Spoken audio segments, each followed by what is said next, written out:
How are you? Okay, so let's go ahead now. Which topic we are doing? We are covering pandas here. So let's dig into the depth of pandas a little bit more.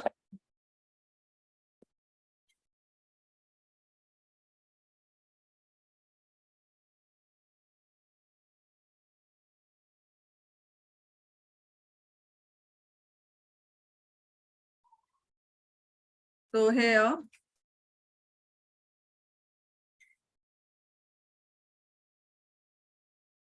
very good evening. Good evening. Okay, have you practiced pandas? I told you have to practice the pandas the similar way. You can just take out any of the 5 files into the GitHub and then you can practice. Have you did it on your own? Yes or no? You can tell me, please. Good. You did. And if everything is clear to you, okay? Thanks to those who have responded. Thank you very much. Okay, what about others? You can just raise hand that you practice the pandas as well. You did it? Are you practicing the Python practice repositories as well? Have you did it? Okay. Yeah. Initially, you will be facing a lot of errors. You have to debug that one. Just by looking the video, you can debug that. Okay, so let's move ahead. Thank you. Thank you for your responses, students. Fine. So as we are proceeding to the pandas, so let's see how to do certain joining of two data frame here. So there are certain join operation into the data frame of pandas here. So here,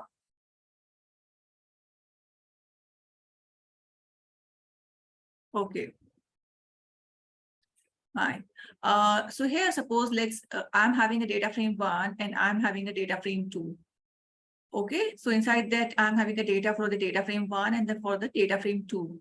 Suppose here I want to merge both of them as a 1. Here I want to merge them. Okay, df1 plus df2 I want to do, and I need all the data here. So how can I do that? For that, I'm having certain join operations. Okay, so to merge them as a 1, so I can say, suppose this one, which I had merged them, I'm just naming it as the df new. So df new is, I am considering it as the new data frame, which is a merging of data frame 1 and data frame 2. So here there is one of the operation concat. Concat operation, concatenation of df1 and df2 I will be doing, which will be just making the concatenation of two operations, where two data frames are concat into one. Okay, so my whole data will be there.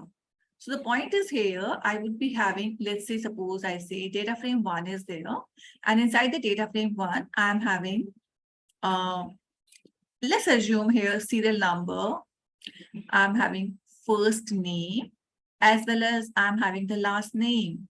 The similar way, I'm having a data frame 2. I'm having here roll number, means any ID I can just write here, F name, and here I'm having the L name, last name here I'm having. I want to merge them. So here I'm taking them, here I'm taking them. This one. Good evening. Good evening. Okay, fine. So here I want to merge them both. So what I'll do here, suppose this one is a serial number. Just wait. This one is a serial number. This one is a F name, first name, and this one is a last name. So these all are here. All the data, if I say, let's say 1, 2, 3, 4, 5. 5 roll numbers data I'm having. 5 student data I'm having. And here also, so let's say I'm having these data. 6, 7, 8, 9, 10 roll number student data I'm having. So I can make them concat. There's a concat operation inside the pandas data frame, so that I can concat all the data present from 1 to 10 here into the third data frame. That we can do that. So let's say how we can do that. Good evening. Please join on time now. Never be late. You will be missing something, some points you will be missing here. So, well, I just started with a joining of pandas that we can merge two data frame together as well. So let me take few operations here. Okay, so here I'm doing certain joining operations inside the pandas here.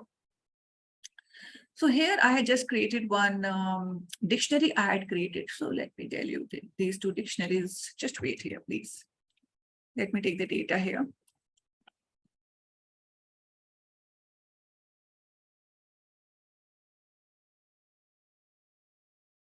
So think it, suppose I'm having, I had wrote a dictionary here.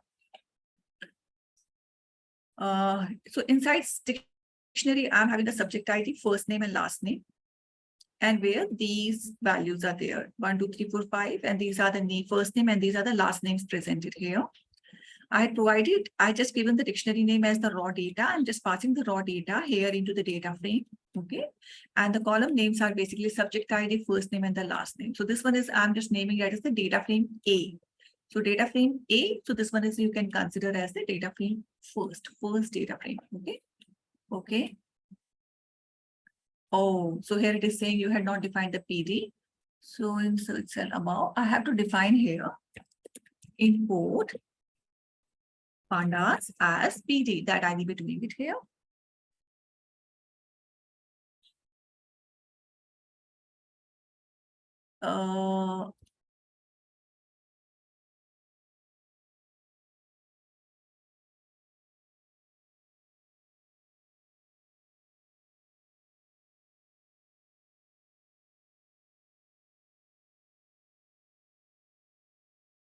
Okay, so you can see this operation. It is just giving you data frame A, which is giving you raw data subject ID, first name and last name here.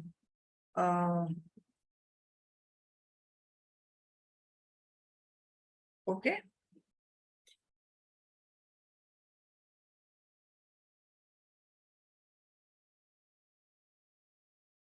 Fine. So I'm having few data into the subject ID, first name and last name. So this is first data frame, DFA is built up. Let me take out the data for, just wait here. Data frame 2. This one is the second data frame I need to build up, and later on I will be concatenating the two data frames. So here I'm taking the another one. Okay, I'm taking the another one here. This one is a data frame 2. This one is a data frame 2. So data frame A or data frame B, or you can write here, that is up to you. Suppose for your convenience, I want to write here DF1, DF1. This one is a DTF1. Okay. Okay, name convenience I'm just giving to you. And this one is a data frame 2. So here I'm just writing data frame 2. Data frame 2. That is here. Okay. So here subject ID, first name and last name is there. So PD or data frame, raw data is there. Subject ID, first name and last name is there.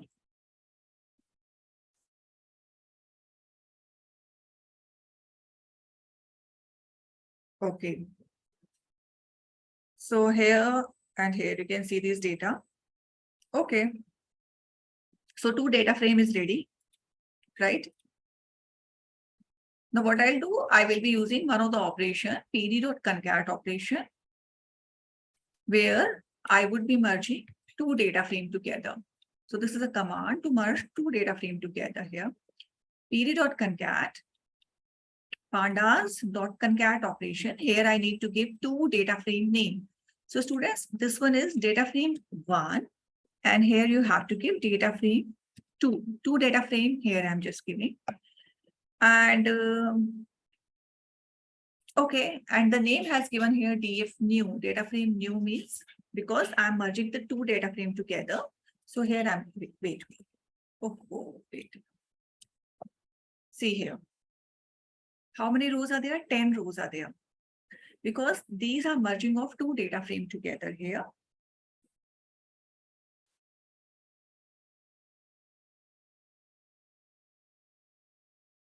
So this concat operation Concat is one of the function where you have to give the data frame name, which are need to be merged here. Now here, now, this data, now see students, see this data up to here.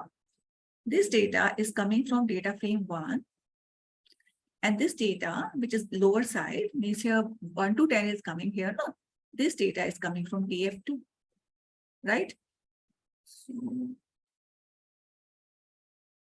this one. This one up to here. Oh, wait here. This one and this one, these two data frame here. So data frame 1 and data frame 2. Got the point here? In this way, we are merging the data together. No, see one thing. So see, you can ask ma'am why you had given ignore index is equal to 2. Actually, now what is happening? Suppose here I'm just giving it as a false. Let's say by default student it is false. If you're not giving it here, this one as a false, so means here you're not providing true, so it will be working as a default here, as a false here. So here, what will happen? What is the impact of false here? These values which are coming as the index, these values which are coming as the index, these will be repeated again. Just wait. These will be repeated again with a false here. So if I am taking a false, let's say, okay, this is the default. Even you are not putting it here, still it will be taking as a false. See here. Can you see here? If I'm giving here false, so you can see the repeatedness. You can see the repeatedness of 0 to 4. And again, you can see 0 to 4. You need to focus this side, this one, this index I'm talking about. 0 to 4, 0 to 4, it means repeatedness will be there. So this one is a default. Even you won't write it here, you are just starting up to here. That's all done. So still it will work. But I need that 0 to 10 it should give, means 0 to 9 it should give into the serial order. So that's why I'm just putting it here, 0 to true.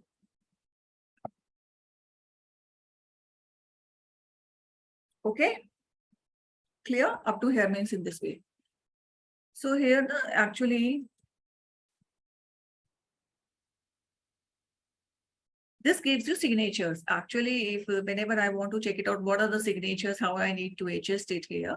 So simply, if I'm writing here, library name dot function name question here. So here it will be giving me the signature, the details of signature, that what I need to put it here, and what is the ignore index. By default, the Boolean is false, but if I'm putting is here that as a true, so the repeatedness will be stopped here. So these are the various signatures or the parameters inside a function. So detailed signature details are provided here. And here one can read what is the concatenation function. Concatenate pandas object along with particular access with options set logic with other access. So basically here it is just giving that what is the ignore index, that how it is working with the ignore index here. Ignore index is equal to Boolean false. If true, do not use the index value along with the concatenation here. So here it means it is saying that you should not, if you are using a true value, so nothing would be repeated here, just like here. Here, yes, it is good. It is good to write the ignore index is equal to true. It is good to write the ignore index is equal to true, so that the repeatedness should be not there. It would be into the serial order. You can see it here. It is coming as the serial order, so it is good to write it here. Here signatures are basically, there are number of parameters. Suppose here I'm writing this one now. So these are basically parameters inside a function. We call it a signatures. So in a function there are lot of signatures or parameters or arguments, you can say it, which are default settled with certain values here. But if we want to change, so we need to study that what parameters are required here. So only few parameters we need to adjust, rest of the things are working as a default. So signatures are basically default parameters or arguments present in any function. Okay, and they will work for these values. Okay, so up to here, that how I can just write the concatenation operation. Up to here it is clear.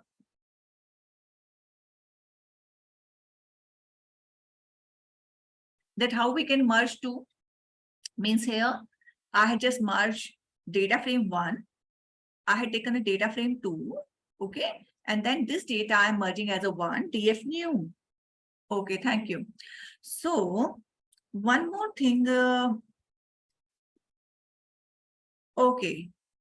Okay, fine. So this is one process now, I told you.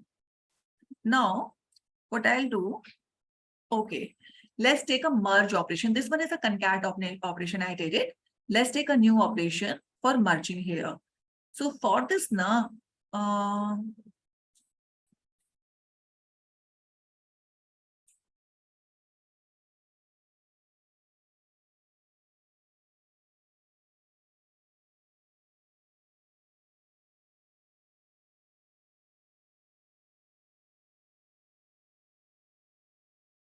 okay, just wait.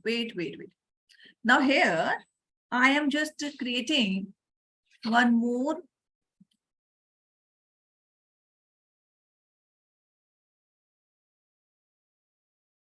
Okay, now here I'm just creating one more data frame here.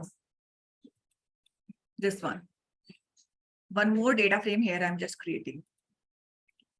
Now this data frame is having what? This data frame is having a subject ID and test ID. Got the point here? Subject ID and test ID. So the point is here, see, just wait, student. Listen carefully. Suppose you say,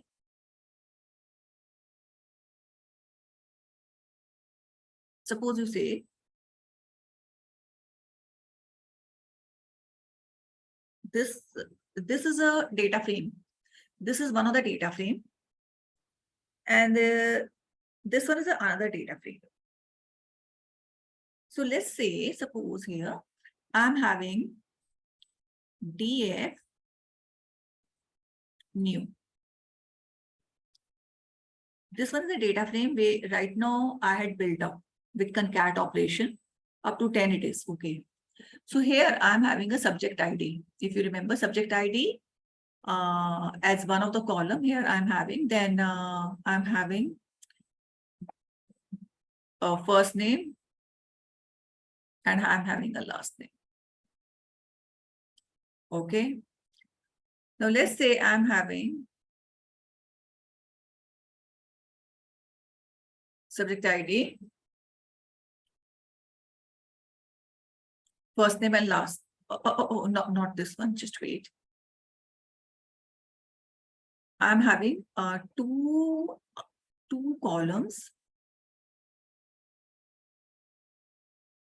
subject ID and test ID.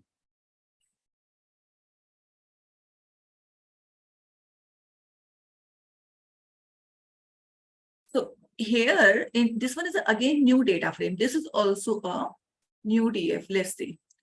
Means this one is a new data frame. This one is also new data frame.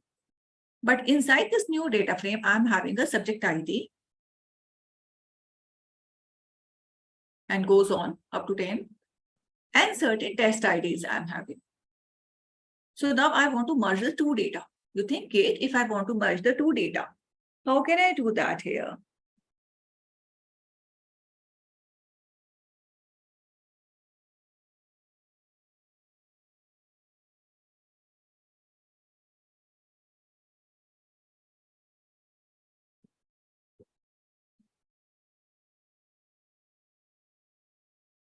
Just wait here.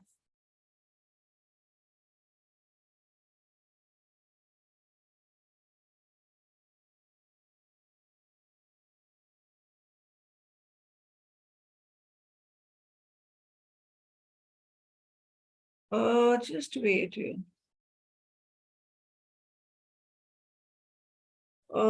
Just wait here, please wait. Okay, see here, just wait. If integer like 23, 24, 25, and then it is showing it as a float. Actually, for this one, Hannah, you have to check maybe you're in data set, you are having certain NaN values. Because if any NaN values are present, na, so automatically this integer will be showing it as the float data here. Okay. Or else you have to forcefully write the integer 32. Then it will work. Okay. So in this way, you can do that. Okay.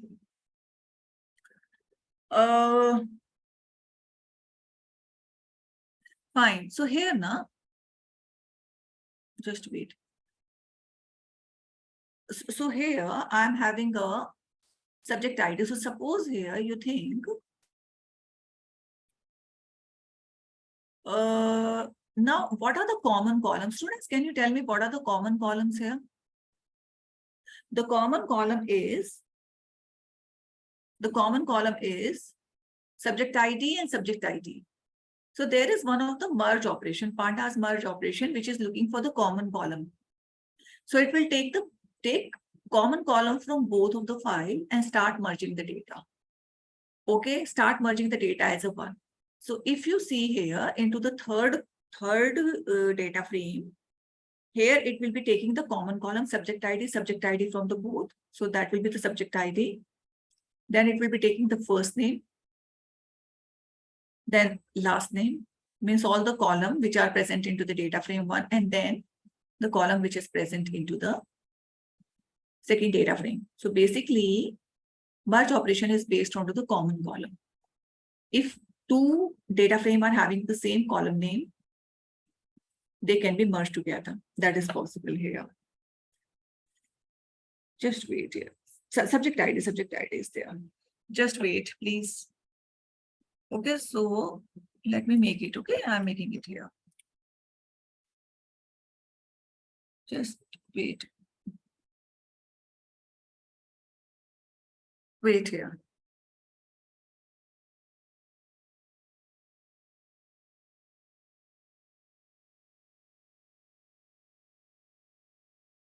Basically, wait. Subject, actually in concatenation, here it will take both of the data frame. In merge, here it will be taking, data frame will be taking the common column. Common column here it will take.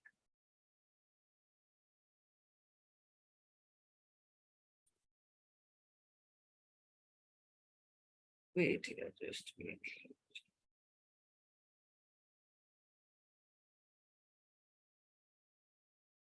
Wait here, wait please.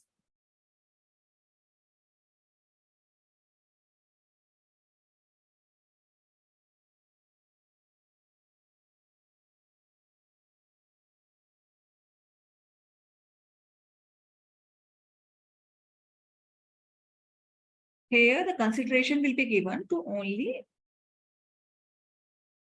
matching column. There should be some common column there. Common column, then only merge operation will be there. Okay, so that is there. So here, like I had created a subject ID. So subject ID is one of the column here. Okay, this one is one of the column. And if you see this one, df new also. df new subject ID here you can see. Right? So subject ID will be there. Subject ID here and subject ID in here also. Got the point? Fine. So these are the two common column, and rest is like I just given certain test ID or test marks, anything I can write it here. But I'm focusing on the common column name here I'm focusing. So I just created this raw data. You can give any other name, that is your choice. So this one is you can consider as the third data frame where I just given the raw data, subject ID and test ID. So I want to make a common column, subject ID here and subject ID here also here. I want to consider these two. Now I want to make a merge operation for these ones. So let me check it out. See here, certain subject ID I had created it here, based here. Okay. Now next one, what I'll do, I will be taking here merge operation. So here I'm just taking this merge operation. So I have to check out the name df new and df nc. Students, whenever you are working now, you have to check out the names here. Like here I'm just writing df new, the same name should be present here, df new. And this next one I had created a dfn, so same here dfn. So whatever name you are providing, you have to give it here.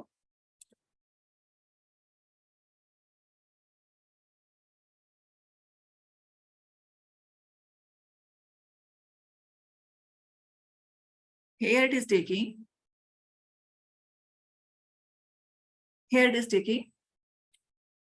common column name here it is taking. So subject ID here it is taking first name and last name. So basically merge operation will be taking here subject ID, common column. This is one case I told you. Got the point? So see the differences basically in concatenation operation. See, here in concatenation operation now, you have to remember means how you can consider that what is a concat and what is a merge operation here. Basically, if this is a data frame here, so here just I'm writing it SID, first name and last name here.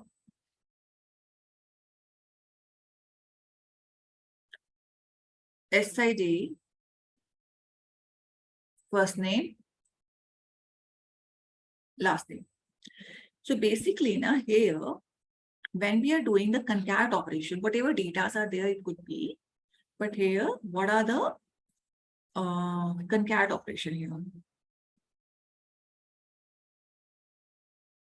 So here I'm using the concat operation. So here, the data will be merged for only those having the same column name.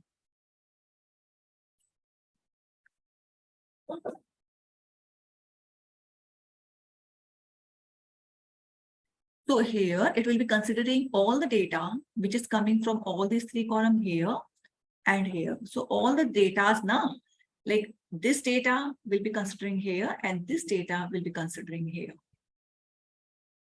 So all the data from both of the data frame which are having the common column name that could be concatenated. This is first case. Now what about the merge operation? Merge is a little bit different. For merge, you have to consider that suppose this is the data frame. This is the data frame here. Okay. You have to take a merge operation. So inside the merge operation, you have to take care that we should be having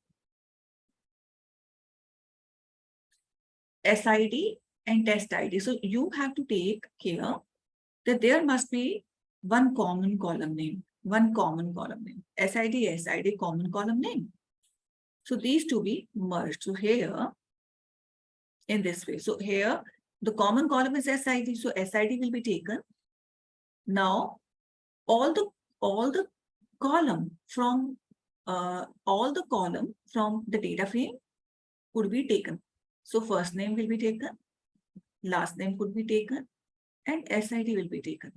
No, test ID. It's a test ID. Test ID will be taken. So the point is here that in this one is a merge operation. So basically in concat operation, the column name should be saying their data would be merged together, but in case of merge operation, there must be one common column name so that the data could be taken from that common column and then rest of the column would be automatically added here. Okay, so in this way, your pandas, merge and concat operations are working. So this one is a concat and this one is a merge operation, okay, in general.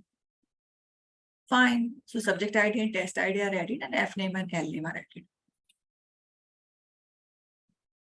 Now here, this operation which I had taken, this operation can be written in this way also. This operation which I had taken, this I can write it here, PD dot merge, and here I can just write df, just wait, df new, comma df n.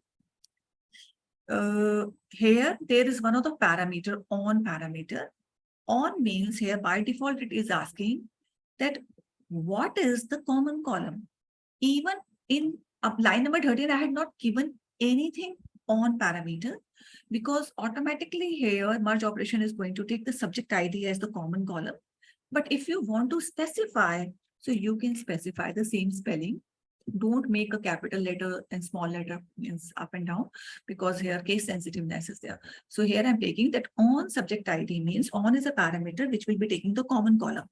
So here the output will be same, but here on is equal to subject ID, you have to give here also this one.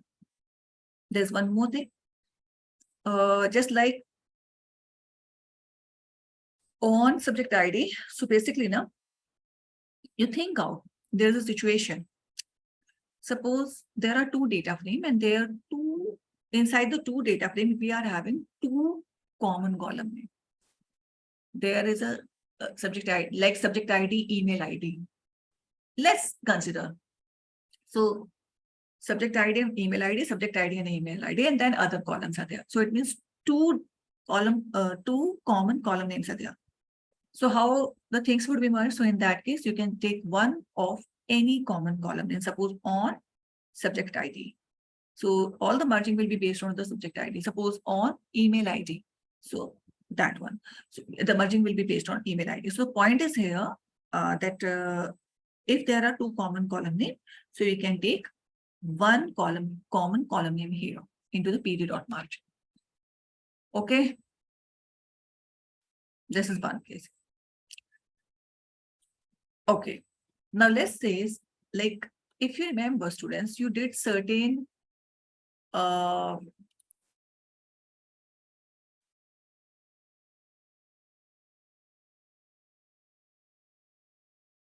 wait here.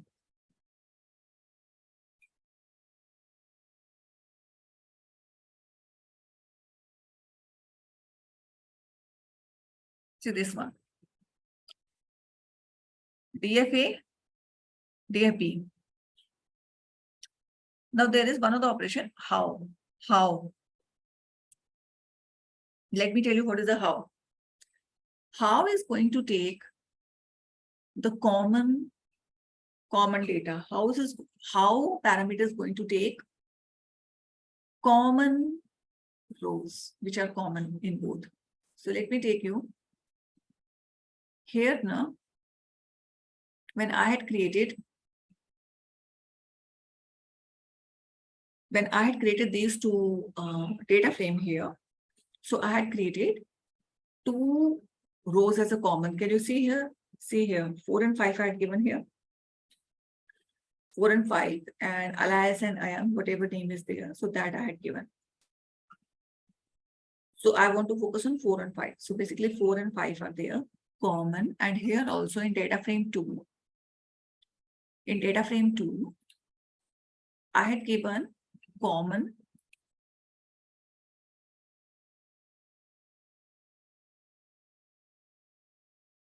four, five.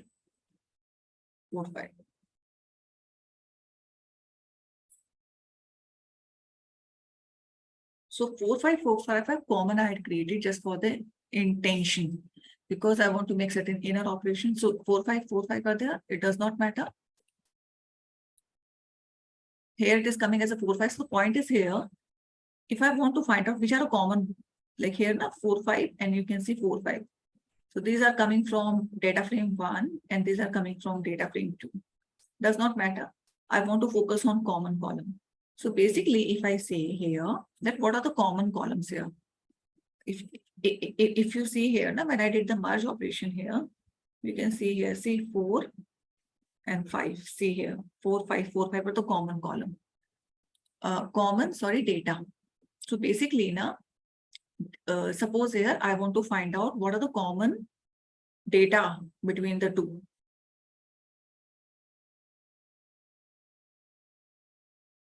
See, suppose here 1, 2, 3, 4, 5, 6, 7, 8.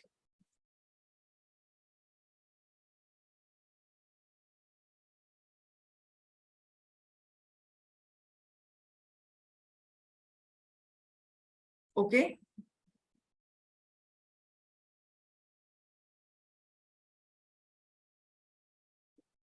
Okay. So 4, 5 are the common.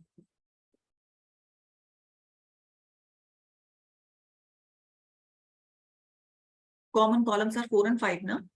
So here there is one of the operation, inner operation. So how parameter will be giving you common data. So here inner operation, how is equal to inner. How parameter will be giving you, if you are giving how parameter with inner value. So here it is going to take 4 and 5 as the common. So here it is just showing these are the two intersections. These are the two common data are there. So 4 and 5 are the common data. So how is equal to inner is going to give you common data here. There's one more operation, how is equal to, if suppose here I'm taking the same query, pd.merge, and here I'm going to press it, and here I'm going to write how is equal to outer. So in outer operation, just wait. Here it is going to take all the data from both of the column. It will be taking all the data from both of the column. Okay, like here, this is the data frame A.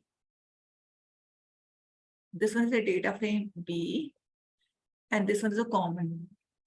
So here, if I'm having 1, 2, 3, 4, 5, 6, 7, 8. So basically,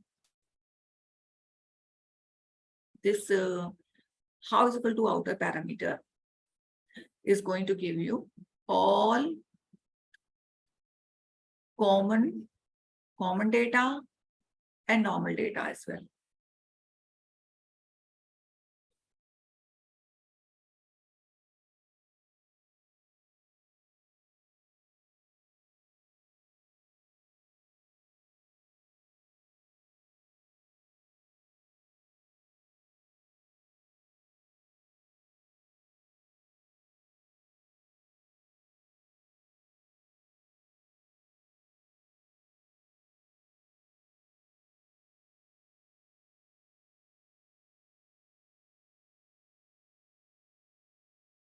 Okay, so all the data will be there. So like you can see, this data is also coming from data frame A, and this data is coming from data frame B.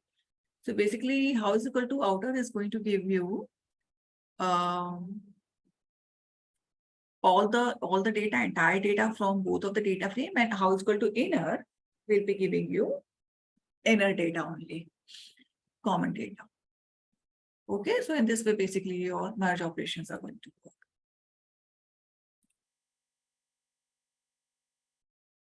Up to here, it is clear?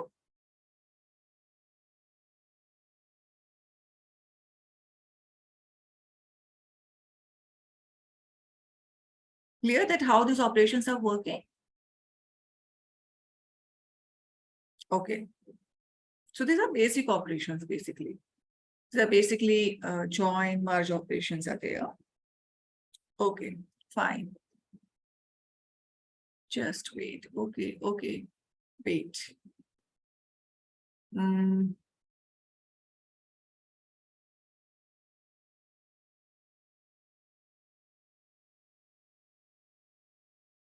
Just wait. Okay.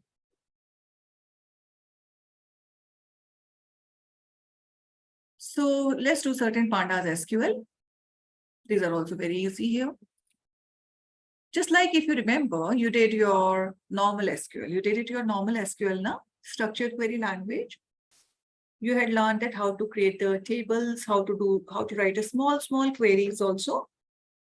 So like the way you work there, you created some table, you have written certain queries as well. In a similar way, we can do pandas SQL.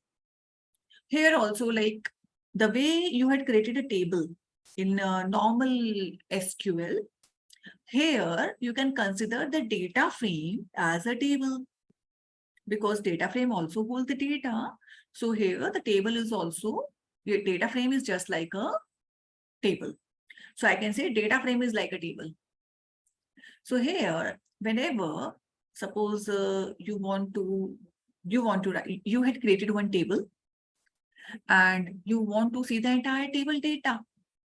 So how you write there in your normal SQL? I am just writing select star wildcard character I will be using. Select star from table name. Let's say the table name is EMPL, employee. So select start from employee. That query we do write it here in a normal SQL. But here in Pandas SQL, what should I give it? Because data frame 1 is going to be considered as just like a normal table with data. So how I'm going to give it? Import pandas as PD. To read the file, I'm going to read pd.read.csv and the name of the file, the CSV file, so employee.csv or any other file it could be. And here, if I am just printing df, so I am printing the entire data. At the same query you are writing there, select start from table name. But here, this is a pandas SQL. Okay, so I can see the entire data with it just by writing df. Okay, so employee.csv, here I'm having a serial number, name, age, city, country, salary as a data. Fine.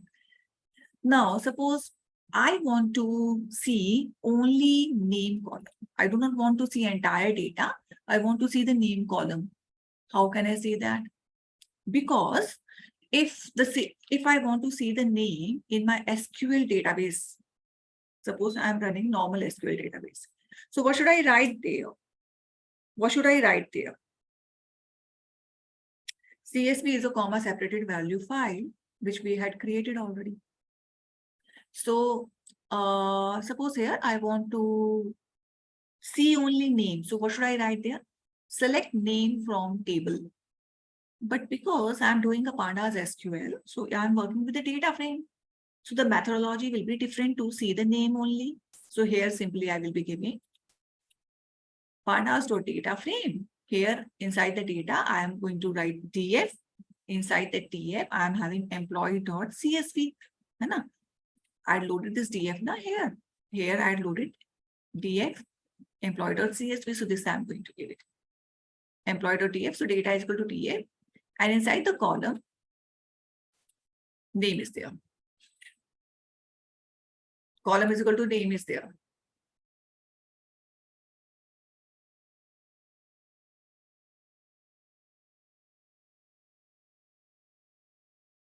Okay. So whatever column I want to choose to see, so I will be writing select name from table name here.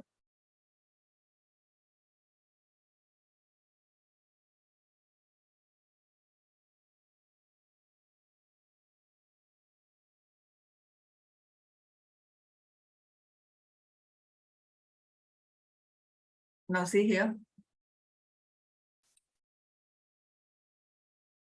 PD.data frame. Data is equal to df. Suppose I want to see name and age. In a normal SQL query, what should I write? Select name, comma, age from table name. So suppose the employee table is there, so I will write select name, comma, age from employee. But here we are writing a pandas SQL, so I will be writing PD.data frame. Take the data as a df, and you inside the column you have to give name and age. So means whatever column you want to see, you have to give the inside the column here. Okay. So it is df is basically CSV file. This one is a CSV file. You can see it here. We are loading here employee.csv file with the help of read CSV, and that is stored inside the df. So the employee CSV file, comma separated value file is being loaded into the df, and this df here I'm going to call inside the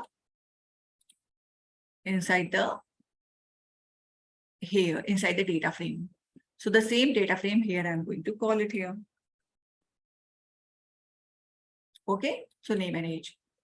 If you want to see any third column, so you can just specify here any third column. Like suppose if you want to see it's the salary as well. So here you can mention this third column name. So whatever column name you want to display inside the columns parameter, you can specify. Column signature you can specify here. Suppose here I want to specify, I want to see 3 columns. So in the normal, I will write here, select name, age, salary from table name, or select name, age, salary from employee.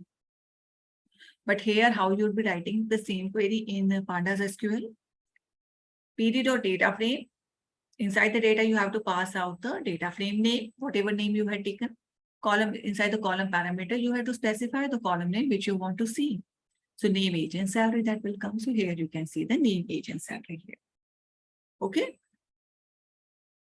Now, in normal, suppose here, suppose you want to see only 5 top rows. Okay, top 5 rows you want to see. So simply you will write, select details or select star from employee, limit 5.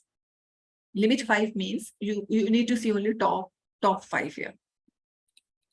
So how you'll be writing it here? In normal SQL, inside the data frame, you have to give the name, age, and salary. It means these 3 columns should be giving only top 5 rows here. Or you'll write it here, df.head. If you write it, it automatically 5 top rows will be given there of entire columns. So up to here it is clear.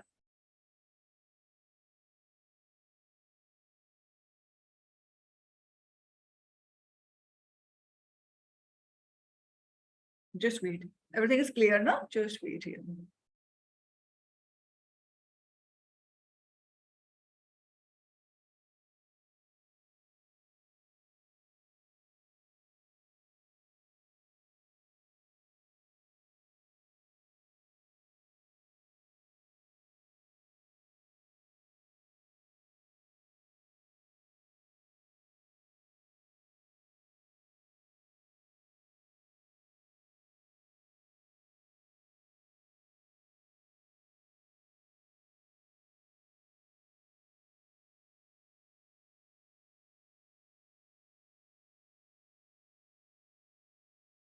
Just wait.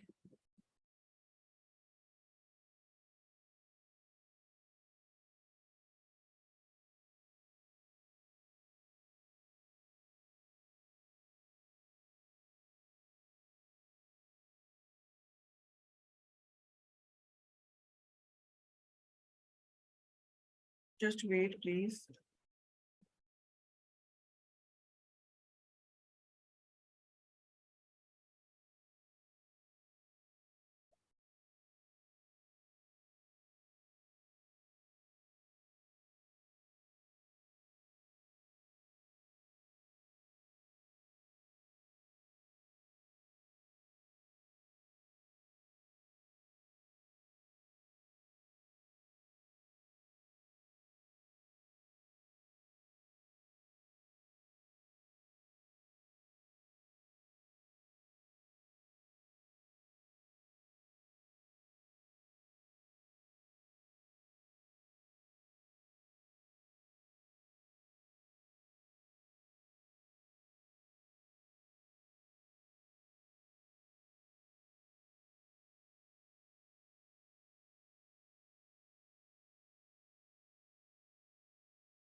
Okay, okay. So let's see. Okay, so this one is, this is quite easy because you can do pandas SQL very easy here. Okay. Now see this one, these queries. You did, students, you did all of things into the SQL now. When you worked SQL, you did a lot of things there now. The same things we are making it applicable into the pandas SQL here.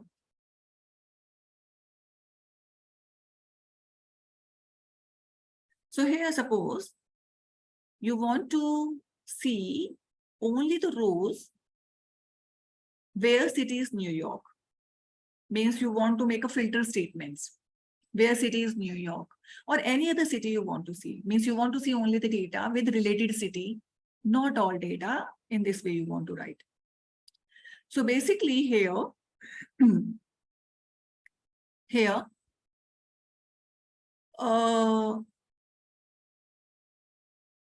just wait. Okay, so basically here, how you will be writing a query. Suppose you are writing it in an SQL, let's see. How you are going to write it?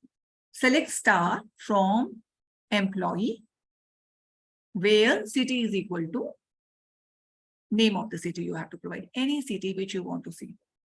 But here, how in Pandas SQL you are going to write? So basically here you are going to write, because the point is we are having the entire data frame. And inside entire data frame, we have to give a specific request that inside the data frame, there is one of the column, city column. So directly if I write it, this will not work. So simply I have to write that inside the entire data frame, start searching city column. Okay.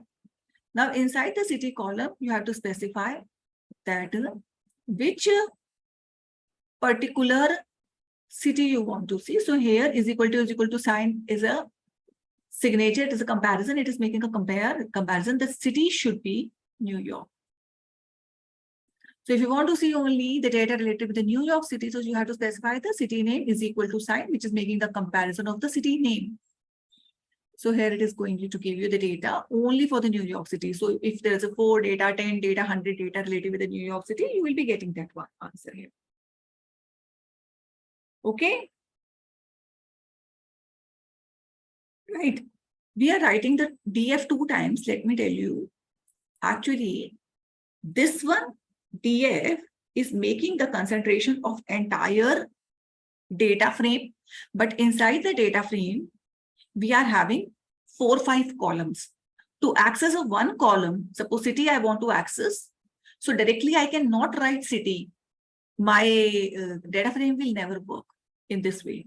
So here it needs to give it in this way, the DF. Then directly, even if you write this one, Anna, that will be get confused, because here the point is I am having a number of columns. So here I need to specify that inside the data frame, find out the city column. In this way only it will understand. Then is equal to, and then name of the name of the city you want to see. That's why 2 data frames, 2 times DF I'm writing it here. Okay, so this is one case.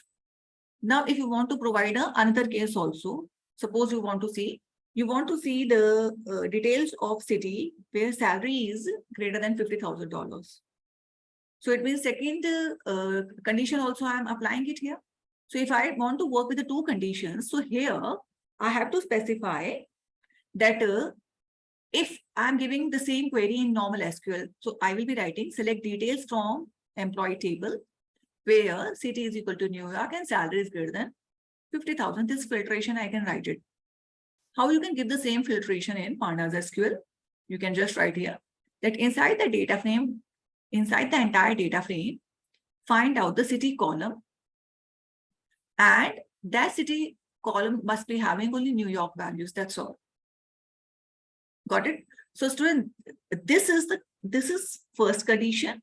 This is second condition. So I have to specify the condition 1 and condition 2 and operator. Both condition will be satisfied, then only I will be getting the answer. So here I'm just taking the city DF city is equal to New York as a condition 1 and DF salary greater than 50,000 as a condition 2. Add operator is there. Condition 1, condition 2. So here DF city is equal to New York, condition 1 and condition 2. And add operator is there.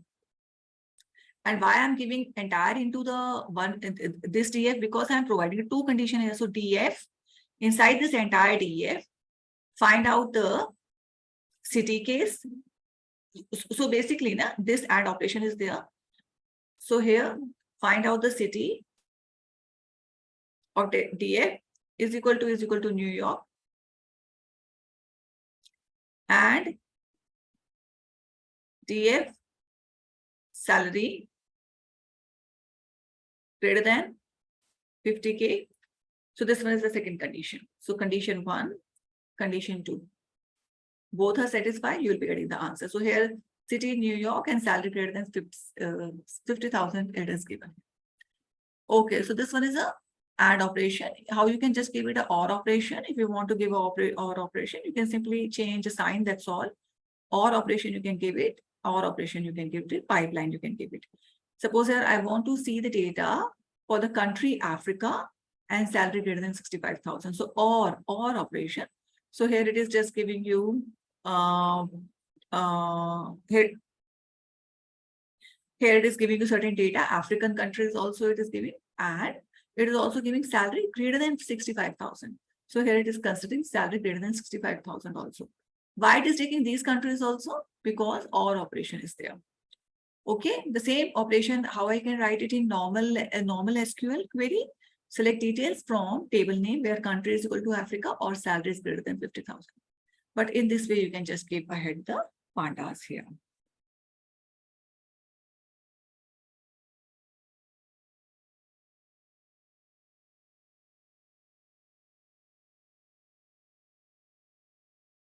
Basically, we should be knowing that when we are working inside the data science, we need to use the pandas library, and how we can do the pandas SQL also, we should be aware that how we can work with the pandas SQL. Okay, now suppose here we are working with null. Suppose here I want to see the data which is null. So in normally, how I can write it in normal SQL? So select details from data frame. Sorry, select details from table name where column is equal to null. Any column, whichever data is null, I want to see that. How I can write it into the pandas SQL inside the data frame? Give salary. Suppose I want to see the salary wherever salaries is null. So here I can write it inside the data frame. DF salary dot is NA. So just show me wherever the salary is null. Is NA also represent the null data? So here it is showing the null data. If I want to reverse it, suppose I want to see where not null salary is there. Not null salary means some salary values are there. So how I can write it in normal, suppose I want to give a normal SQL. So how I'm going to write it, select details from table name where column is equal to not null. But how can I give it here? DF salary is equal to DF salary dot not NA. Not NA means show me all the data where not null is present. So you can see here, salary is just giving me the data, because not NA means not null. And here it is giving salary is equal to null here. So in this way, the data are provided here.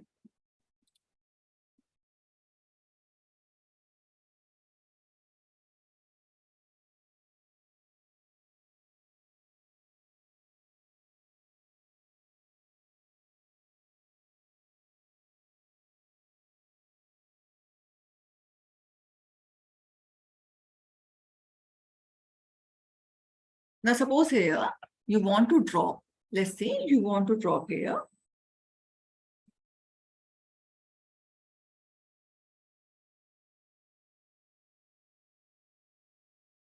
Like here,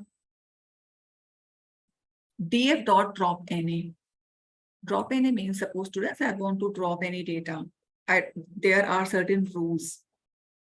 So how can I do that? I can just drop any rows along with the column which are null here. So that we can do. Here just I'm looking here, what are the null data? So if I want to see how many null data are there, so I can just give df.isNull.sum.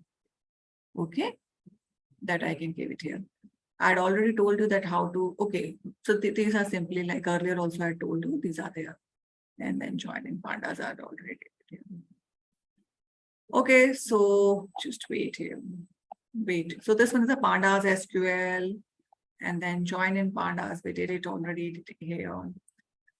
Okay, just wait. So this is overall for the SQL here. Up to here, everything is clear related with the pandas to you now? You can just raise hands, that's all. Everything is clear to you pandas now, that how the basic pandas are working. So remember, pandas is very important data science library. Okay, very important data science library. And you can just take any 5 to 10 files and you can just do the similar work with related with the pandas practice here.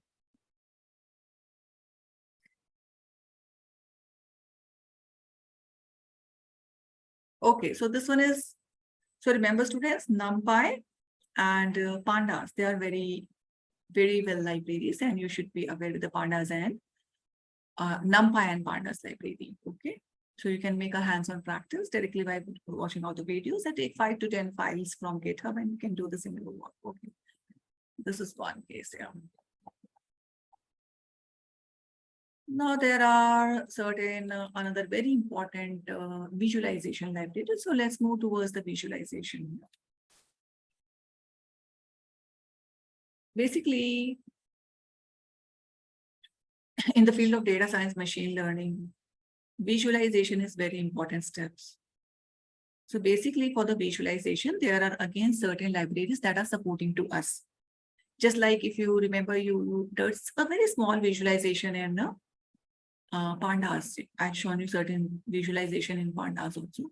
But here, pandas is not very suitable library for visualization. But the best suitable library for the visualization is basically matplotlib. So initially, for the visualization purpose, matplotlib library was created. Okay, which one is a 2D library. So here we can work with two-dimensional data. Now, after that, one more library was evolved. That one is a Seaborn library. Okay. So later on, this library is also evolved here. So I will be covering step by step only. So let me take out the matplotlib, how we can work with. So into the field of data science, it is very important library matplotlib. I will be taking all these things step by step only. Okay.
Matplotlib. Data visualization is an important part of business activities as organization nowadays collect a huge amount of data. Sensors all over the world are collecting the climatic data. Okay, so the point is here, we are collecting a lot of data basically. All of these data collected hold key insights for business and visualization that makes these insights easy to interpret. So it means basically whenever we collected data and whenever we want to see all this data with the help of visualization. So with the help of visualization, so this makes our data much more easy to interpret. Data is only as good as it is presented. So how the data is presented into the visualization format, that is much more better. Visualization are the easiest way to analyze and absorb information. Visuals help to easily understand the complex problem. They help in identifying patterns, relationships, and outliers in data. It helps in understanding business problems better and quickly. It helps to build a compelling story based on visuals. Matplotlib is a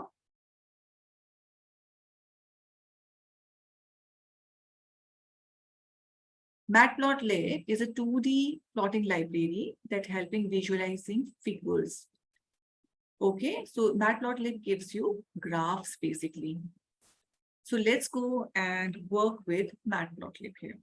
Okay, so we can do a lot of graphs here. We can just plot it here. how to call a matplotlib basically. So here now there are certain commands to call with a matplotlib. Here you have to write all of these commands on your own. Okay, so you have to watch out the video and then you need to write all the commands on your own. You have to create your self Jupyter notebooks. Heading you can write it here. Okay, for the visualization purpose. So here I need to import matplotlib dot pyplot. So pyplot is one of the plotting method which is going to which I'm going to require. Import matplotlib.pyplot as PLT. So because now I cannot write again and again pyplot, so much long command I cannot give it. So here matplotlib is one of the library. Inside pyplot is a function and I'm giving as PLT as a new name to it so that it would be easy for me to write it. Okay. So I just called it here, right? So now here I need to create some data. So let me create one data here, right? So I'm just creating it here. Just like A is equal to, I'm just creating an np.array. Array function here I'm giving. Fine. This is one NP array. Oh, you know what it is saying? NumPy is not defined. I need to define import NumPy as NP. Let me take pandas also. Maybe I can import something in pandas. So I need these libraries. Okay. So whatever work I'm going to do, that's I just called it. I can use this library here. Now I can run it here. So here it is just giving that you had created an ap.numpy array. Now B is equal to np dot array. Np dot array here. I'm just going to create it here. Here also randomly I'm just giving any data. Let's say, okay, I'm just giving any data. B. So some data I just created it here. Okay. So now what I'll do, I'm just cutting it here because I have a job. I just want to show you that, yeah, these are the data. Fine. Now here I'm taking a PLT matplotlib instance. I'm going to take a PLT.title. PLT.title here I'm going to give linear line. It is just a title. So inside the PLT, we have to settle down the title. PLT.xLabel. And inside the label, I have to give a label. So you can see a label as A. This is a labeling. I want to do it here. PLT dot by label. And here I can give B. Now PLT. Inside the PLT, the matplotlib.pyplot. There is a plot method I have to call. So plt.plot I have to call. And inside the plot, I have to send A, B. So A, B is a data, actually NumPy array data. I had just shown it here. plt.show. So here it is just creating a line. Plain line here, it is just creating. Let it be any line, but some graph it is showing to you.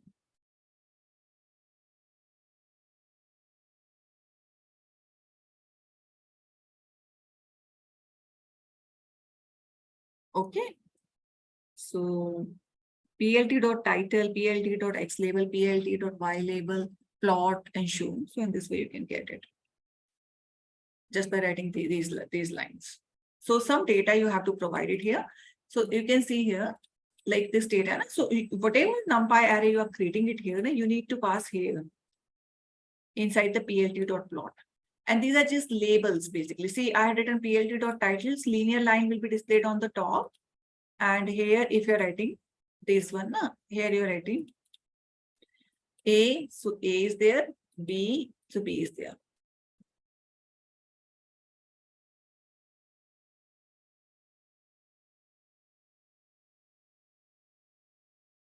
Now here, now.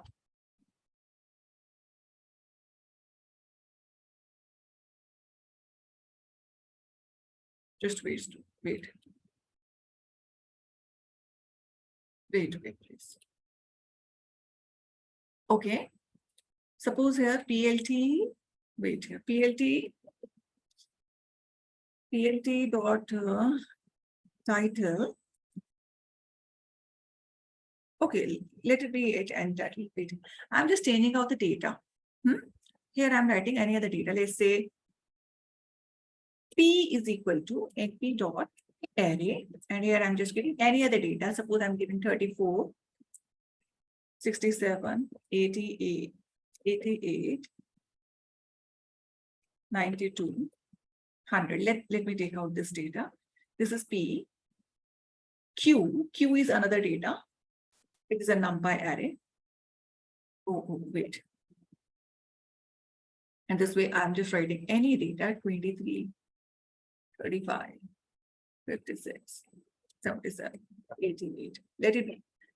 One more thing. Whenever I'm taking the NumPy array, I have to signify that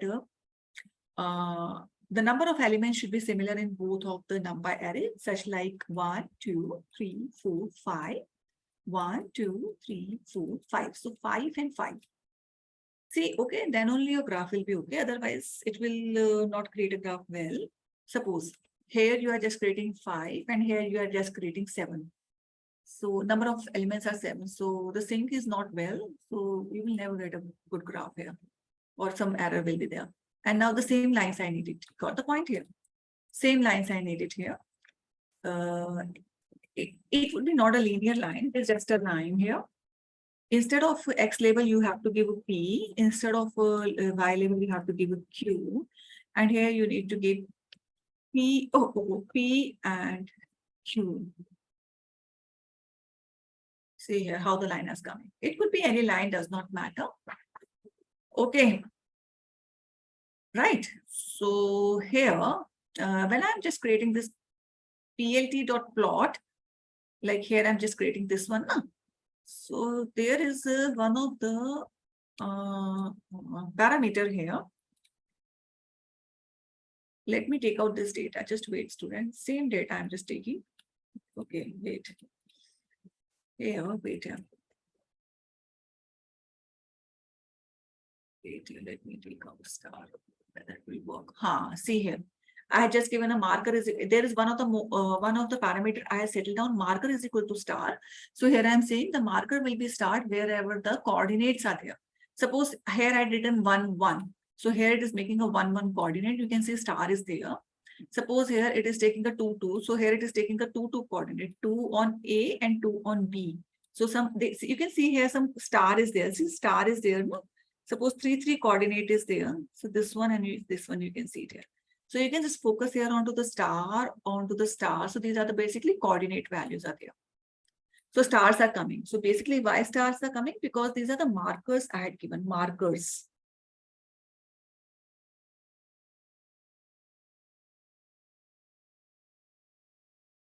Here, no, you have to give a 5 point here.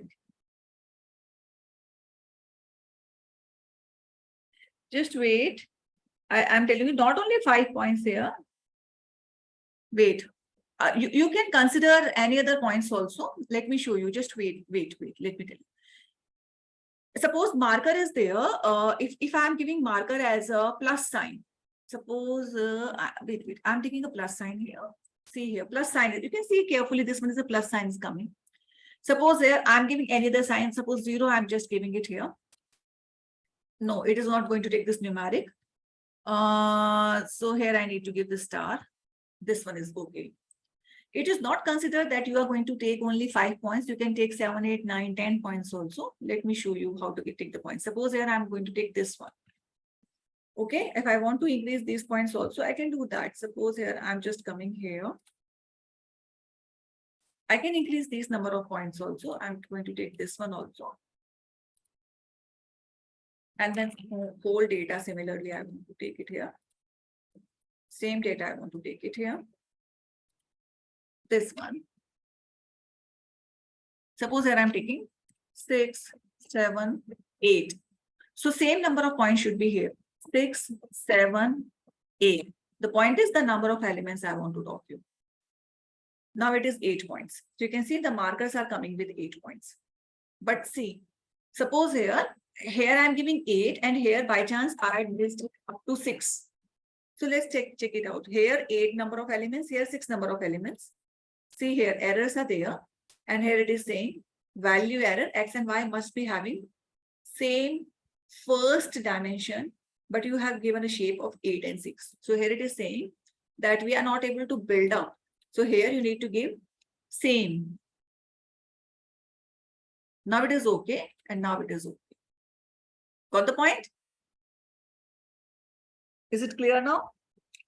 So you can give a 10, you can give 11, 12, but here now you have to make a sync. You have to make a sync entirely. 9, 9, 10, 10, 10, 11, 11. So even the data could be, internal data could be any number, but total number of elements should be 10, 10, 11, 11. Suppose you are giving 15, so 15. If you are writing here 15 and here you are giving up to 11 only, so the error will be there. That's why I'm saying for, give a 5, 5 or 10, 10 in this way.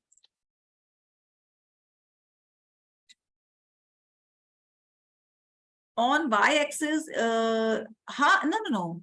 You cannot give any title on y-axis here. You need to give a label, y label. Suppose you want to give any label here, na? Suppose here you want to give. So y label, whatever name you want to, whatever data you want to write it here, you need to give it onto the y label. See here it is displayed y. But title here you cannot display. PLT.title will always go above. Okay, so it is there. Okay now? Oh, just wait here. Up to here the things are clear to you? Simple things only. Okay, so in this way, fine. Okay. Fine. Even you can change it. Suppose here I'm giving 5, no? You can change here, suppose 45, suppose 5 to 78. 78 means here 3 numbers also I'd added. So same here I need to add. If I start running here in this way, see here I'm getting an error. Value error, X and Y must having the same first dimension. You are giving 8 and 5, 8 and 5. So they are not well. So here these are 8 and these are 5. So here you need to give 8, 8. Any data. Whatever the data is, does not matter whatever shape is given. I'm just showing that you need to give the data and you can take a shape here. Okay, so just wait.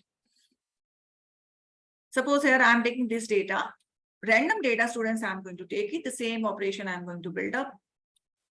It is taking any array here, I'm making it here with the data and I'm just passing it here. Suppose G and H are the name to the NumPy array I had given, I'm just passing here into the matplotlib.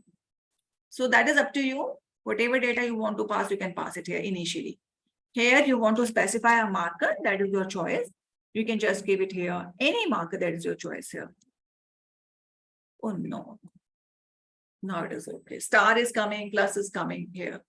Wait here. One more thing I want to settle down. There is one of the parameter color is there. Let me check it out, the color, it is working or not. Red color. It is just coming. So any color also you can give it here.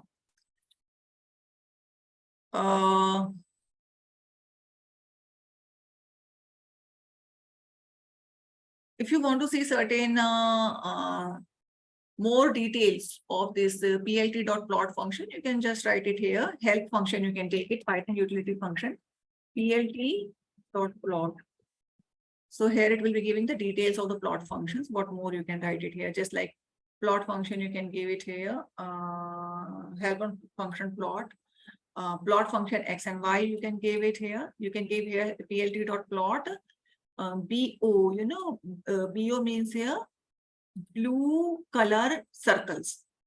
Means here, let me tell you, just wait here. So suppose here, here I'm just giving, wait, I'm taking this data. And here I'm pasting it. Right now I'm giving marker is equal to star and color red. Okay. So in this way it is generating the data. Let me change it. I will change it to BO,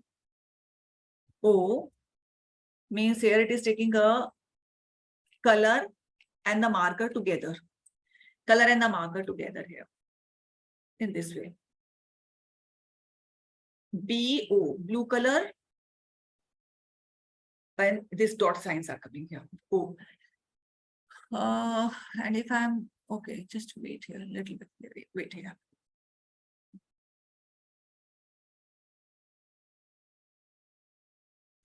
Suppose here in third parameter, I'm just giving, if I'm not giving anything, it is just creating the line in this way, blue color. But here, if I want to, right now my lines are straight. If I want to give a dotted line with any other color. No. Wait here.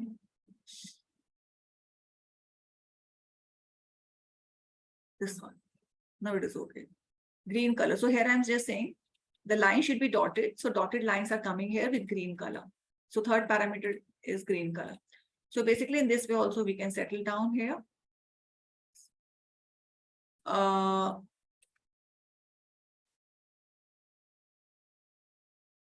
Here I can give like the color should be R and the sign should be plus. So here in this way it will become. R means red, plus means these plus signs are there. Okay. Here dotted means hyphen means dot. Spotted dotted lines will be there with green color. So in this way we can specify it here. Means here first parameter is your first numpy array, second numpy array. Then you can specify the color and the marker. This plus or these stars are marker and red or green are color. So in this way also we can specify it here. Okay, so you can read certain detail if you want to read it here. They are provided here. Okay. Okay, so these are there. You can see here the same which I'm giving you there. Color is equal to red, marker is equal to O. So here you can write like here. See, just a moment. Wait. Any number you can specify, that is your choice. G or H if I'm writing color is equal to red, marker is equal to O. Na? So here it is just showing you color, red, marker, O. O means this one. See dot here, you can see it here. These are the O markers.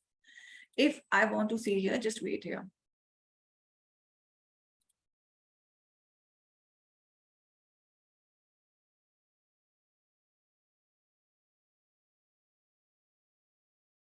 So here it will be creating in this way.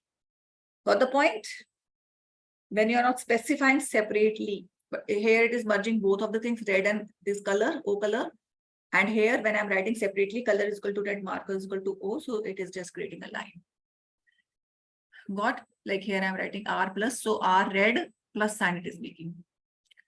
Got the point? So in this way your data could be there. But if you're writing in this way, can you see this one here? Dotted. So dotted lines will be there, red color plus sign. So it means wherever the coordinates are making is 322, 64, these coordinates are making. So there you'll be getting the plus sign.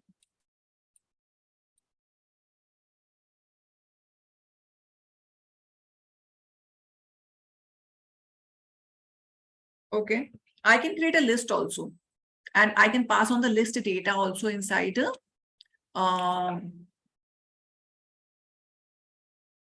Just wait. I can pass on the list data inside it. Okay. Suppose here, just wait here. Let me create it here. Wait.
No, just wait here. I need to wait here.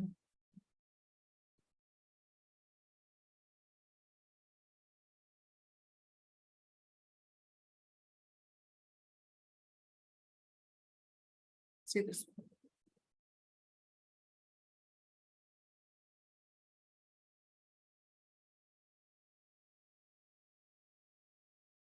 In this way, you can create a bar method also. So you can see here, like apple sale 100, mango sale 200, and banana sale 300.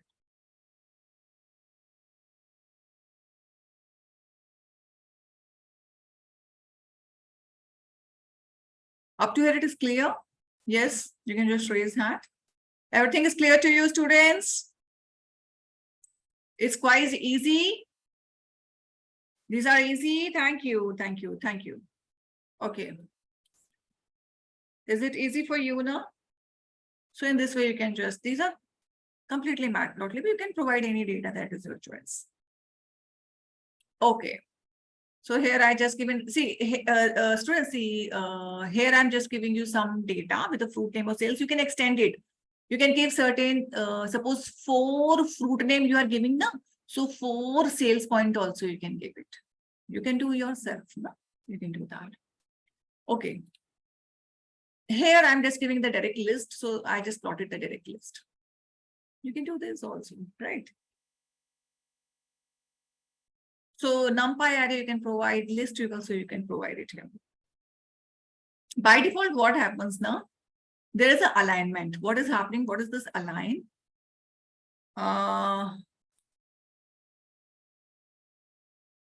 Okay. So, wait here. Suppose you want to settle down the colors here. How you can settle down the colors when you are making this bar now? So here you can settle down the colors. Color parameter is there if you want to settle down any. Suppose here you want to write here green color. So green color will be there. And one more thing here. There is a, can you see here where this banana is written banana or mango or apple, whatever the labels are there, they are starting from the center. They are starting from the center here. Basically, now what is happening? By default,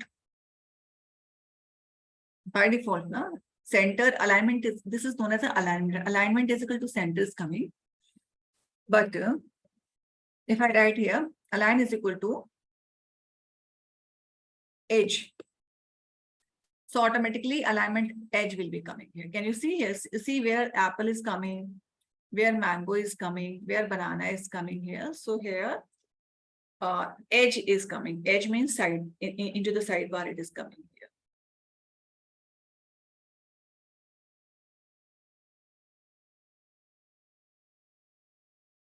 And by default, because I did an align is equal to edge, so into the side this will be coming.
Okay. Now let's come to the histogram. In histogram now, basically histogram takes a series of data and divides the data into the number of bins. Number of bins means here, Basically, histograms gives you the frequency of a data, which are coming in between certain intervals. So here, if you see, suppose here, just wait it.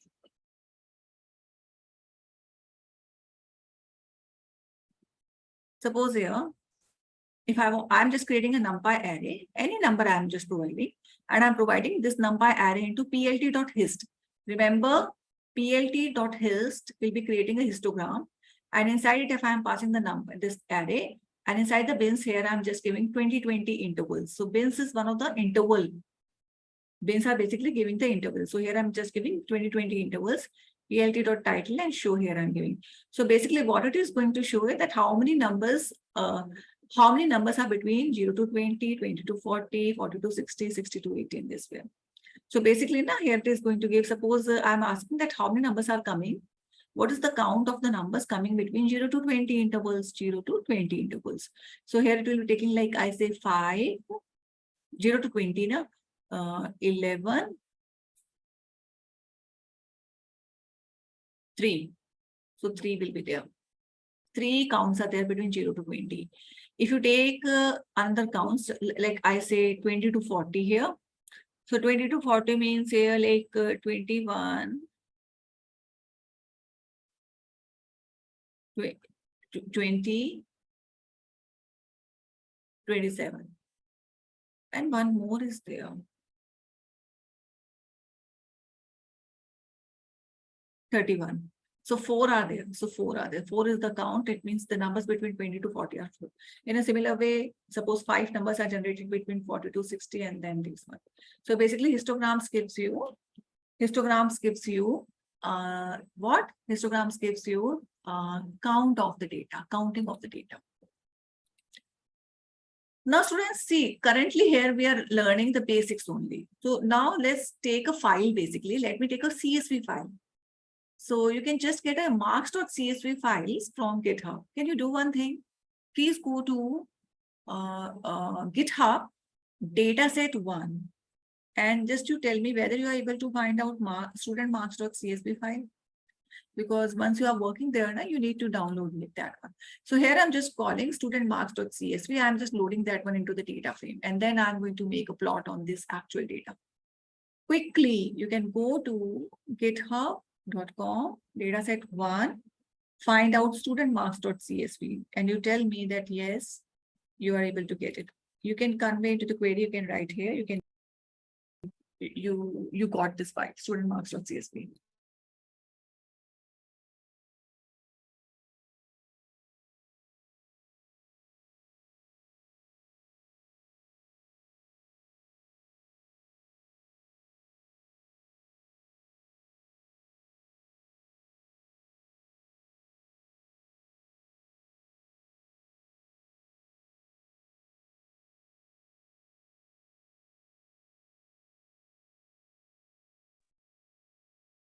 Everybody has got this file. You can come and tell me in this query portal that ma'am got it, received it. Student marks.csv in dataset1. Because when you are going to work, you are going to take this file. Okay, you got it. Okay, so once you are taking this file here, so you have loaded this file, you have to call this file and you have to load this file in. You can go to home page. In home page, you can find out the text file. There you paste the data and then you can load it here, student marks.csv. So this file is there. Now inside this file, there are various columns are there. You can see the columns are there such as name, gender, date of birth, and maths, physics, chemistry, English, biology, and all the various subject related marks are there. I want to plot all these marks. So how can I do it here? I can take these marks names from here, column names from here. Suppose I want to make a histogram. So what I do, I will be just writing here plt.hist from the df maths. Means here, just start plotting the histogram for maths marks. So you have to take the same name from here, maths, and you are providing the bins should be 2020 intervals. And title is maths histogram. marks as X level, Y level as a frequency, and show method here. So here it is just giving the single student has achieved marks between 20 to 40. 6 student achieved marks between 40 to 60. 60 to 40 is 80 students achieve marks between 60 to 80. If you want to see English marks, how you can see that? English marks could be seen. English marks could be seen just by calling matplotlib.hist df English data frame. English column will be coming and take the bins of 10. So 10 means here 0 to 10, 10 to 20, 20 to 40, 40 to 50, 10, 10, 10 bins. Here the bins we are giving 20, 20, which we are giving it here 0 to 20, 40, and 60, 80. But here we are giving bins is equal to 10 means here 10, 10, 10, 10 gap. So here it is saying, because we had given the bins of 10, so here it is saying the lowest marks is 50. One student has achieved 50 marks. Some student has achieved nearby 60 marks, 2 student, and some student between 60 to 70. Some students have achieved any marks between 60 to 70 also. Nearby 70 marks, once 2 student has achieved. So it means from English marks, it is just giving this data. Now, suppose you want to, okay, these marks are related with a histogram. So histograms are being plotted.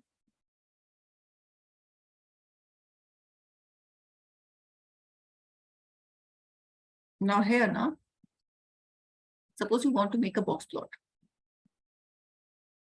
How you could be making a box plot. Now, first of all, what is a box plot? Let me tell you. Box plot is very important figure, which is going to give you 5 informations. Okay, so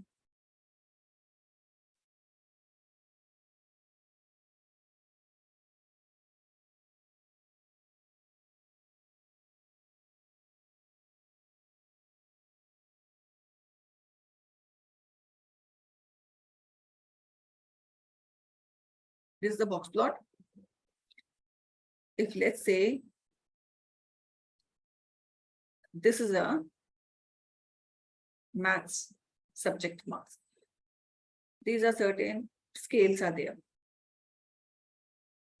So what this box plot is going to give you, this point now, this one is a minimum marks. So whatever point is here, that one is the minimum marks. This point, this gives you maximum marks. So whatever the point is there, that one is the maximum marks. This point is a median.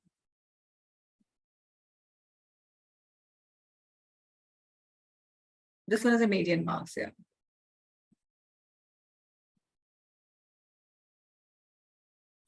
So minimum marks, maximum marks, median marks, median. Okay.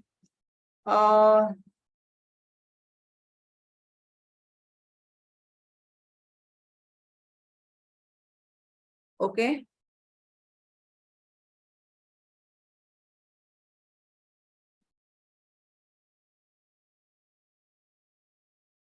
You had studied about the percentile also, no?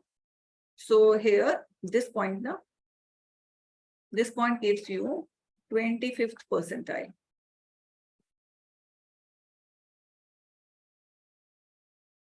This point gives you 75th percentile. These are all statistics related terms. So 25th, this point gives you 25th percentile, this point gives you 75th percentile, this point gives you median. So basically these 5 information this box plot gives to you. But here, when I'm using this box plot here I'm just going to use, so you are going to see only the minimum and maximum marks here, not into the much details. So here you can see, I just want to plot the box plot for maths marks. So here it is just giving you minimum marks, like 45 is the minimum marks, and maximum marks is basically, let's say 75, let's say assume. So it is saying minimum marks is this one and maximum marks is this one. And you can see this orange line also, that shows the median marks. Similarly, if you want to see the box plot for chemistry marks here, so it shows that for the chemistry, this point. So whatever marks is coming at this point, let's say 40 or 45, that one is the minimum marks, and this point gives you maximum marks. Suppose let's say 88, these are the maximum marks, and this point gives you median. Okay, so chemistry marks. So box plus gives you basically 5 information, minimum, maximum. So here actually it gives you minimum, maximum, median, 25th percentile, 75th percentile. But here actually you have to focus on minimum and maximum. That's all. Now there is a Boolean plot here. Inside the Boolean plot here, you can just see how the figure is coming, just like the Boolean shaped here. Boolean shaped here, you can just see here. Boolean is coming. This is the Boolean slide. Now, what the Boolean is giving to you? What information it is giving to you? It is just giving to you. I'm just creating the Boolean plot for maths marks here. So what should I understand with the Boolean plot? Basically, now you have to see the fattiness here. What is the fattiness here? This one. This fattiness indicates that maximum students achieve marks between this range. Wherever the fattiness is there, that shows the maximum number of students attain marks into this segment, 50 to 70. Maximum students achieve marks between 50 to 70.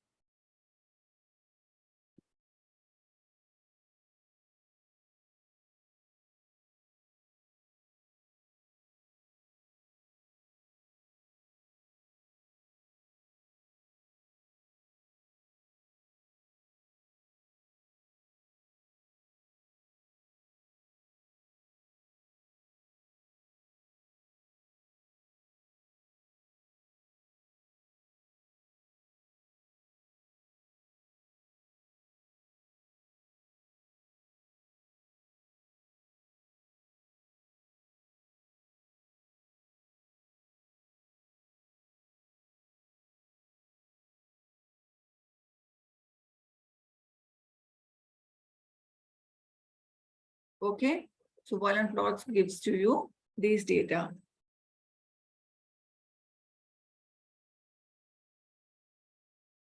Suppose you want to create a Boolean plot of chemistry marks. So see here, what it shows to you. It shows that maximum number of students attain marks in this fatness area. So what is this?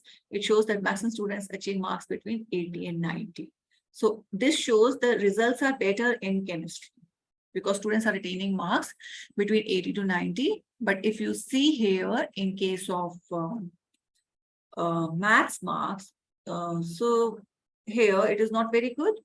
So you can see here the maths marks are basically between 50 to 70. All the marks are here 50 to 70 here. So students did very well in maths, but students did very well in chemistry.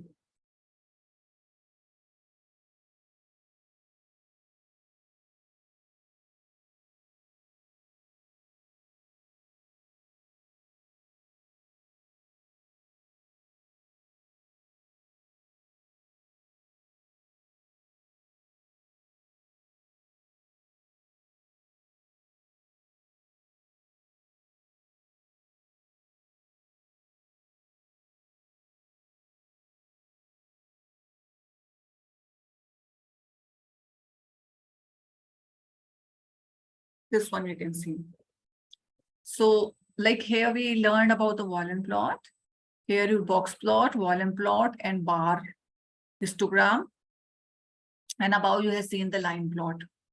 So line plot, bar plot, box plot, Boolean plot. So many plots are there. Now let's see the scatter plot. Scatter plots gives you the division of like, it will be giving you the scattering data points here. So what it is giving to you, basically, it is just giving to coordinates actually. Suppose here, I just created a NumPy array, 3 and 22. 3 and 22 is there. So here, 3, just wait here. Can you see at this point is 3 and this one is a 22. So 3 and 22. So these are just coordinates. X and Y coordinates are there. Suppose here 6 and 4 is coming here. So here it is just coming. No, this one. 6 and 4 point here. 2, 6, and 4 coming here. So they are just coordinates. Suppose here it is 44 and 55.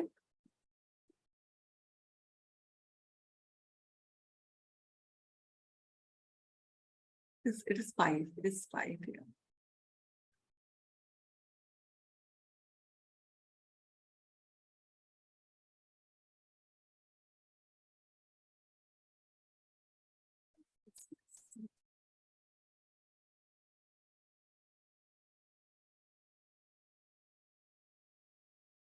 Here it is. This is 44 and 5, no? This is 440, no? So 44 and 5. So basically, now here it is making all the coordinates. These are coordinates. So basically, you are not going to focus on coordinate. Let the data gives and let this scatter plot gives you the scattering of the data points. So basically, scatter plots will take all the data and start making the data points here. So scatter will be just making the scattering of the data points here. So you have to provide 2 of the data. But how you can just write it here, just see here.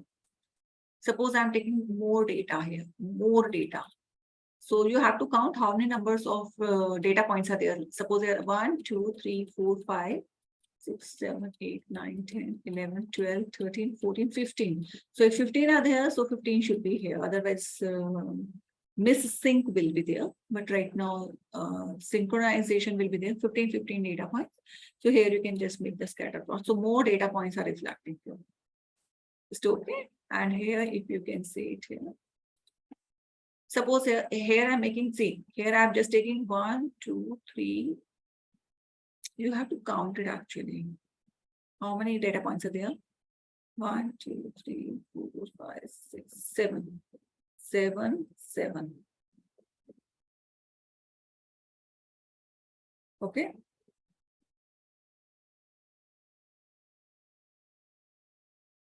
Seven, 7.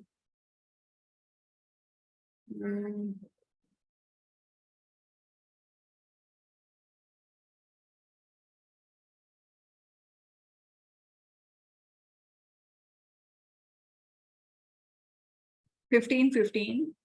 If you are making on your own 10, 10, but sync all the data. So in more data points, you are going to take more data points. You can see it as the coordinates. But here, if I want to take the real-time data, you can see this one data. Here you can see I'm taking the actual marks, just like maths and English mark, and I want to make a scatter plot. How can I do that? Because I'm taking the real-time data. No? So here I'm just writing DF maths, DF English. And here into the X and Y here I'm giving and the PLT.scatter here I'm just giving X and Y. So maths and English marks I'm getting.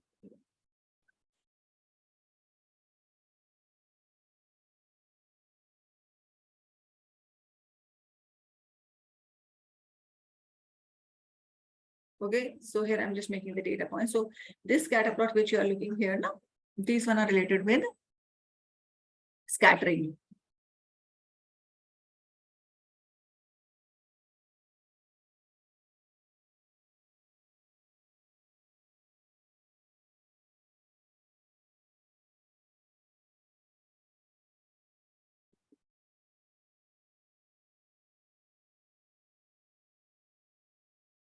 Okay, so X level, Y level, you can give it in this one.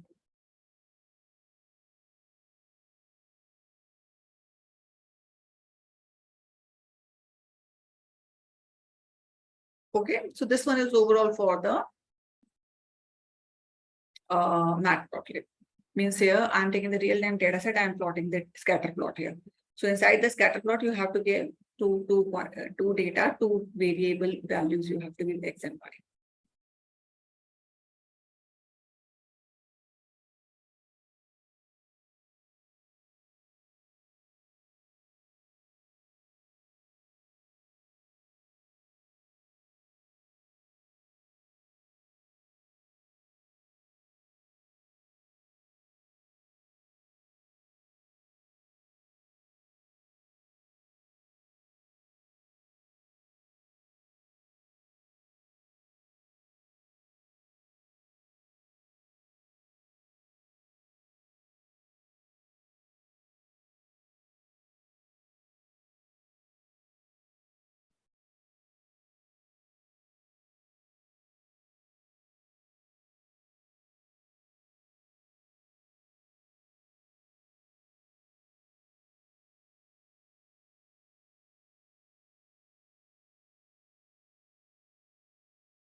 Up to here it is okay, students? Are you okay?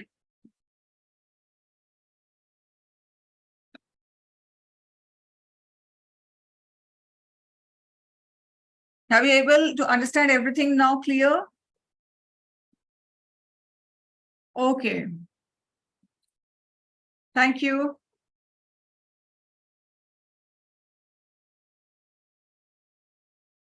So this is overall for today. Can you make a matplotlib on your own now easily?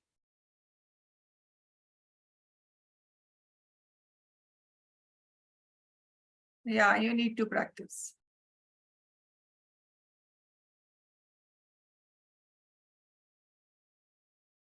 You need to practice. For today, it's thank you. Thank you very much. Thank you.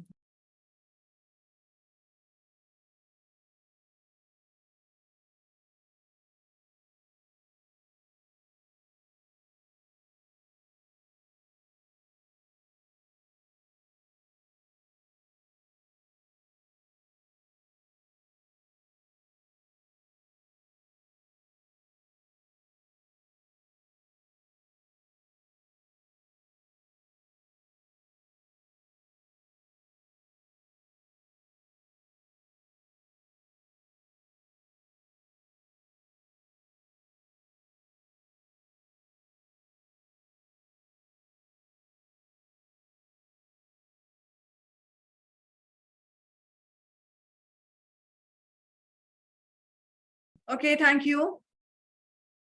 A GitHub link. Okay, we had already shared a GitHub link last time also. Just wait. We'll be sending. Just wait. Dataset 1, empl.csv. Just wait. We are sending the link again. Just wait, please. Wait.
For 1 minute, we are sending it.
Just wait for some time. It will be shared in your query portal. Just wait.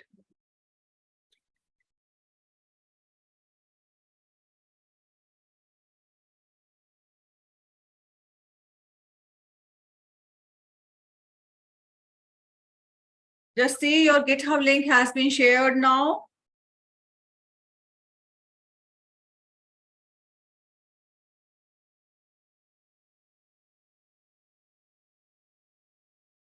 GitHub link has been shared now.